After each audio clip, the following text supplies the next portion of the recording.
ଆଜି ଜାନୁଆରୀ ମାସ 2 ତାରିଖ ଶୁକ୍ରବାର। ଆଜିର ପାଣିପାଗ ଅପଡେଟ୍। ଘଟିବ କୁହୁଡ଼ି, ବଣଭୋଜିକୁ ସାବଧାନ। ଆସୁଛି ଭୟଙ୍କର କୁହୁଡ଼ି।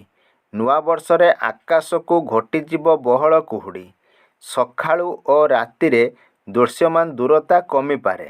ଉତ୍ତର ଓଡ଼ିଶା ଓ ଆଭ୍ୟନ୍ତରୀଣ ଓଡ଼ିଶାରେ ଅନେକ ସ୍ଥାନରେ ଘନରୁ ଅତି ଘନ କୁହୁଡ଼ି ଦିଶିପାରେ।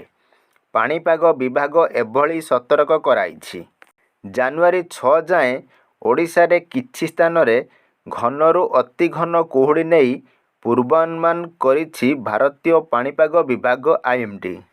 ପାଣିପାଗ ସଂସ୍ଥା ଅରେଞ୍ଜ ଏବଂ ହଳଦିଆ ସତର୍କତା ଜାରି କରିଛି।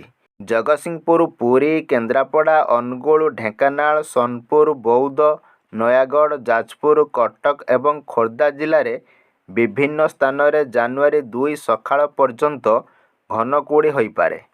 କନ୍ଧମାଳ, ଗଜପତି, ଗଞ୍ଜାମ, ସମ୍ବଲପୁର, କେନ୍ଦୁଝର, ବାଲେଶ୍ୱର, ଭଦ୍ରକ, ମୟୂରଭଞ୍ଜ ଏବଂ ସୁନ୍ଦରଗଡ଼ରେ ମଧ୍ୟ କୁହୁଡ଼ି ହେବାର ସମ୍ଭାବନା ଅଛି।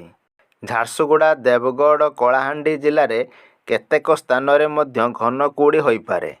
ରାୟଗଡ଼ା, କୋରାପୁଟ, ଜଗତସିଂହପୁର, ପୁରୀ, କେନ୍ଦ୍ରାପଡ଼ା, ଅନୁଗୁଳ, ଢେଙ୍କାନାଳ, ସୋନପୁର, ବୌଦ୍ଧ, ନୟାଗଡ଼, ଯାଜପୁର, ଖୋର୍ଦ୍ଧା, କନ୍ଧମାଳ, ଗଜପତି, ଗଞ୍ଜାମ, କଟକ, ସମ୍ବଲପୁର, କେନ୍ଦୁଝର, ବାଲେଶ୍ୱର, ଭଦ୍ରକ, ମୟୂରଭଞ୍ଜ ଆଦିରେ ଘନ କୁହୁଡ଼ି ହେବାର ସମ୍ଭାବନା ଅଛି।